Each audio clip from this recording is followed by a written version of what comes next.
There'd been nothing like it ever before, the moment both the harshest enemies of the British military abroad and the harshest opponents of Islam had both been waiting for. As if from nowhere, people asked, was this the start of religious war on the streets of London? The police genuinely thought that what happened here could tip things over. It was a sort of perfect storm, they feared. On the one hand, radicalised, hardcore anti-British Muslims, and on the other, equally hardcore, disenfranchised white working class men. Two questions arose. One was, how would British Muslim leaders react? The second was, how many whites would sign up to this new far-right cause? But there was no second attack. Instead, the Muslim community itself came under sustained assault, with mosques targeted and people abused on the streets. But as acts of provocation, they failed. We've had dozens of terrorist plots since 9/11 actually, and so that's all added to the experience. But it wasn't a tactical matter only. I think Muslims were genuinely outraged. The shock value of Woolwich was so immense.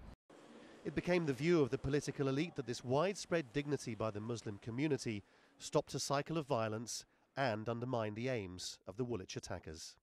They responded by saying, yes, there is a grip, we know what's happened, we appreciate that these two men are really off the wall, they represent no upsurge of feeling or legitimacy in our country, and we're not going to allow them to destroy that really important social cohesion which holds us together. Cut off one of our army's heads on the streets of London. The English Defence League came under growing pressure to follow the example of British Islamic leaders. Then came the surprise announcement that the EDL's leader had defected, arguing violence wasn't the way.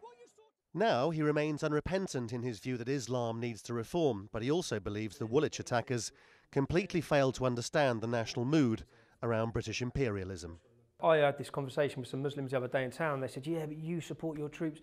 I said, no, I do support my troops wholeheartedly. Yeah, they swear allegiance to Queen, and our Queen's elected government send them to war for their own benefits, for oil, for money. Yeah, but and what people need to understand is we as a public are as disgusted in some of the atrocities that are happening out there. Yeah. Islamia.